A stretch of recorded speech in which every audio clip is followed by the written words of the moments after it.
com os comentaristas da Rádio de Minas, com Ale Oliveira, com Alexandre Simões e com Edu Panzi. Um abraço, boa noite, Edu. Tudo bem, Cirilo? Um abraço para você, aos amigos. Edu, segunda-feira quente no Cruzeiro.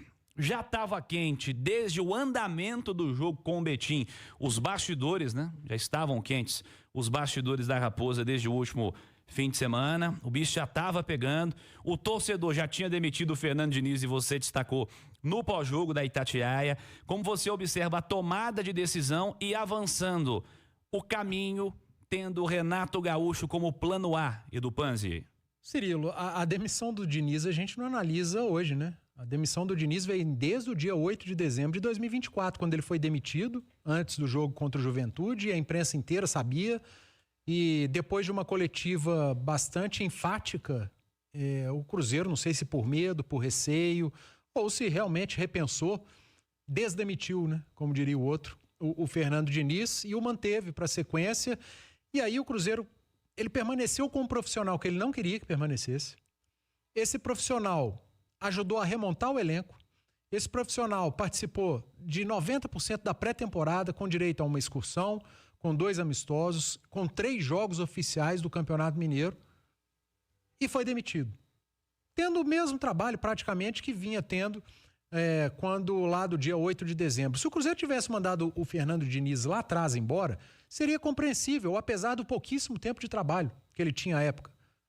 O Cruzeiro mandar o Fernando Diniz agora embora é compreensível pelo trabalho dele, que não aconteceu em 2024. Mas você mandar um técnico embora com 3 jogos oficiais, com 20 dias de pré-temporada e com meio elenco remontado, você não está mandando esse técnico embora por causa do trabalho dele da pré-temporada, desse início de ano. Você está chancelando o que você errou lá atrás. Então o trabalho de bastidores do departamento de futebol do Cruzeiro consegue ser pior do que o trabalho do Fernando Diniz dentro de campo. E o trabalho do Fernando Diniz dentro de campo custou a ele um emprego. E eu não estou dizendo que o Cruzeiro errou. Não aconteceu. E ele foi demitido. Agora, o trabalho do departamento de futebol do Cruzeiro foi tão ruim ou pior e precisa ser cobrado. Não vai custar o emprego de ninguém. Mas precisa ser cobrado e precisa ser lembrado. E deixar bem claro que o que aconteceu nessa história toda foi uma lambança sem tamanho do departamento de futebol do Cruzeiro. Quem quiser dar nome a pessoas do departamento de futebol, fica à vontade. Eu vou colocar departamento de futebol porque eu seria covarde de apontar para A ou B. Departamento de futebol envolve mais do que apenas uma pessoa. Então é um erro grotesco de avaliação, de convicção, que culminou com o óbvio, que era a demissão do Fernando Diniz, o óbvio, desde dezembro do ano passado.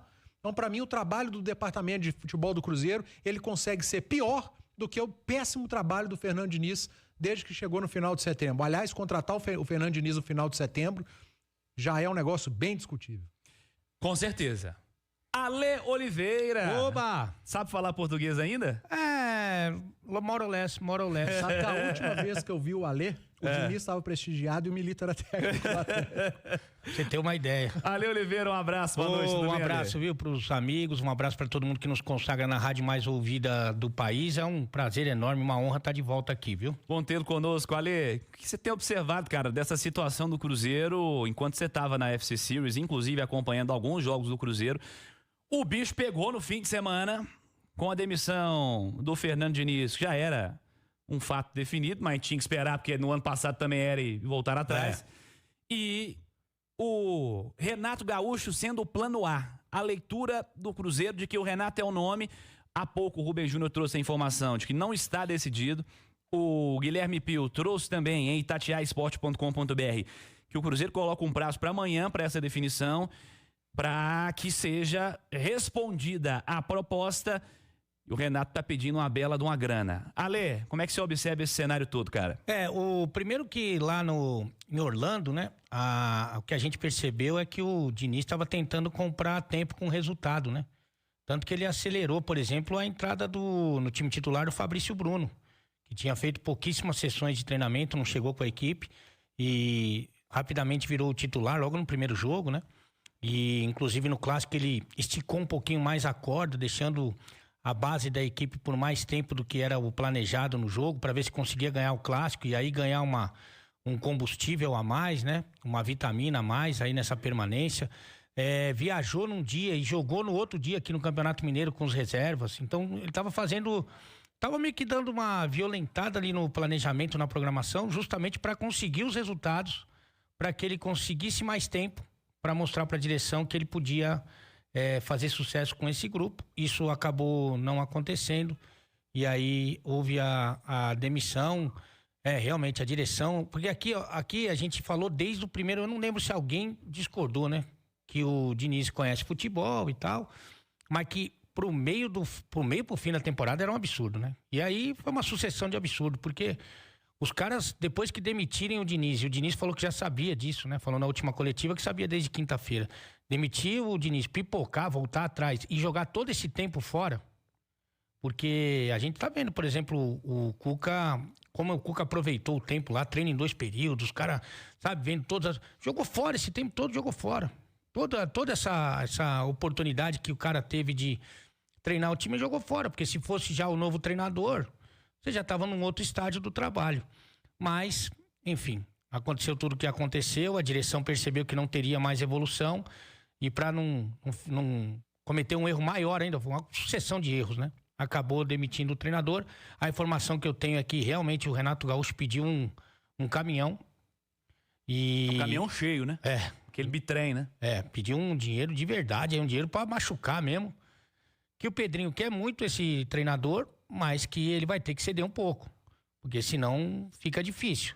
Não sei se o Renato vai ceder. Não é a informação que eu tenho. Mas, de qualquer maneira, eu acho que seria um bom nome, viu, Cirilo? Porque, se você for ver no histórico do Renato, uma das principais características é recuperar jogador. E o Cruzeiro contratou alguns jogadores que teve uma temporada passada, um 2024, que não foi o auge das suas carreiras. Embora já tivessem jogado muita bola, esses caras todos. Então, nesse quesito, acho que o Renato é um cara que é um expert e que poderá ajudar o Cruzeiro. Alexandre Simões, um abraço, boa noite, Simões. Boa noite, Cirilo, tudo tranquilo? Tudo tranquilo, Simões. Vamos lá para mais uma semana de muitos jogos. Cruzeiro precisando solucionar essa questão com urgência, Simões, porque o campeonato não para, a temporada já está em andamento.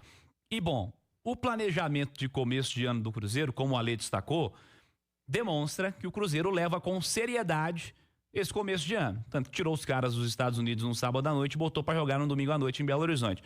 Então, talvez essa urgência, esse prazo dado ao Renato para que ele responda até esta terça-feira. Como você observa estes movimentos, Simões, de saída do Fernando Diniz e de possível chegada do Renato Gaúcho, possível, com a palavra que eu estou utilizando, porque ainda não há resposta quanto à proposta. E lembrando que não é só dinheiro, é tempo de contrato também. É interessante, né? Porque assim, o Cruzeiro talvez não foi a primeira SAF, foi o América, mas assim, o primeiro grande clube até a SAF foi o Cruzeiro, com o Ronaldo, e chegou pregando muito profissionalismo. A América foi SAF e não vendeu para ninguém, isso, né? Não tem um investidor, né? Não tinha um investidor, o dono. E pregando muito profissionalismo, e em alguns aspectos realmente ele se fez presente, mas no que se refere à questão de treinador, desde o Ronaldo, com todos os processos envolvendo treinadores no Cruzeiro, o Cruzeiro pecou ou por morosidade ou por celeridade. O Pesolano foi uma grande surpresa, chegou aqui, fez um grande 2022. O 2023, ele queria chutar o balde. O Pedro Martins deu uma entrevista dizendo que na terceira rodada do Campeonato Mineiro eles decidiram que não dava pro Pesolano ficar, seguraram o cara até a semifinal, perder pro América. O Cruzeiro pecou por morosidade. Aí trouxe outra grande surpresa, que foi o Pepa. Aí o que aconteceu com o Pepa? O Cruzeiro pecou, isso tudo na época do Ronaldo ainda, pela celeridade. Por quê? Porque demitiu o Pepa, porque o mundo real não estava correspondendo à expectativa que foi criada por um ótimo trabalho dele no início do Brasileirão. E aí se imaginou que aquele time do Cruzeiro pudesse brigar por G4, por Libertadores, por alguma coisa, e não podia. E aí demitiram o Pepa, pecaram pela celeridade. Aí eu não vou nem falar do final do ano, porque aí trouxeram quem? Foi o Zé Ricardo, né? E depois demitiram o Zé Ricardo. Aí demitiram o Zé Ricardo. Aí eles trouxeram o Seabra com o Paulo Autuori por trás, mas o Seabra treinando o time. Aí demitiram o Seabra, né? Demitiram porque falaram que ele não ia ficar. A celeridade tirou o Seabra para trazerem o Nico, né? Nico Larcamon. Larcamon. Isso. Aí o Nico Larcamon perde a final do Campeonato Mineiro, eles mandam o Larcamon embora e trazem o Seabra de volta, o que eles tinham mandado embora no final do ano. Isso tudo com a turma do Ronaldo ainda. Aí o Seabra vem fazendo um Campeonato Brasileiro, ok? O Cruzeiro sofre uma Acho que queda. bom, né? Acho que bom, né? Porque vira o turno na quarta colocação. Mas que eu tô dizendo ok quando ele cai, né? Porque ali, o que aconteceu? Tinha uma queda de desempenho, mas vamos lá. Mas o Cruzeiro tinha chegado um tanto de gente. Né? Aquele a primeira elenco do Cruzeiro. oscilação do Seabra. Ele Isso. caiu de quarto colocado para sétimo, aí teve uma oscilação, foi mandado embora. O Wallace, Matheus Henrique, Cássio, Lautaro, Caio Jorge, os jogadores chegaram meio fora de forma, né? O Caio Jorge foi só progredindo, mas né, perdeu pênalti contra o Internacional. Aí o que aconteceu? O Cruzeiro pecou pela celeridade. Aí, isso aí já na nova gestão com o Pedrinho e o Matos. Aí vem a maior lambança em relação a treinador. A maior lambança possível em relação a treinador. Trazer o Fernando Diniz. Aí, errou em trazer o Fernando Diniz. Errou em não demitir no final do ano. Né? Porque aí ia se demitir no final do ano, ele deu aquela entrevista coletiva, aí manteve o Diniz. Aí começa a temporada com o Fernando Diniz, aí manda o Fernando Diniz embora, desperdiçando tudo isso que você e o Edu falaram de uma pré-temporada e de um início de campeonato. Então, quer dizer, o Cruzeiro ou ele peca pela morosidade, porque ele demora demais a tomar a decisão, ou ele peca pela celeridade. E aí perde nomes bons, como o Pepa, por exemplo, que é um bom treinador, e como o Seabra, que na minha visão hoje é melhor do que o Diniz. Porque o Diniz, ele vive um processo muito complicado e com ele mesmo. Ele vive um processo muito complicado com ele mesmo. Quando eu vi o Cícero Melo falando com o José Ilan que o Fred e o Mário Bittencourt reuniram com o Fernando Diniz, quando o Fluminense estava na lanterna do Brasileirão, acho que tinha 5 pontos em 13 rodadas, e falaram com ele, falaram, Diniz, nós somos seus amigos, nós admiramos você, muda um pouco a maneira de jogar, vamos jogar para sair dessa situação, depois você volta. Não abro mão das minhas convicções. E caiu por isso. Então, quer dizer, isso aí, não vou copiar o Ale Oliveira, não, mas isso aí para mim beira loucura. Isso beira loucura. Um time na lanterna do Brasileirão, o cara falando, não vou abrir mão das minhas convicções. Então, isso para mim foi definitivo quando eu ouvi o Cícero Melo, que é um cara seríssimo, né? Sim. Seríssimo. E inclusive diz que é amigo do Diniz. E que tem admiração por ele. Contou isso no José Ilan, no podcast do José Ilan, aí realmente eu fiquei abismado.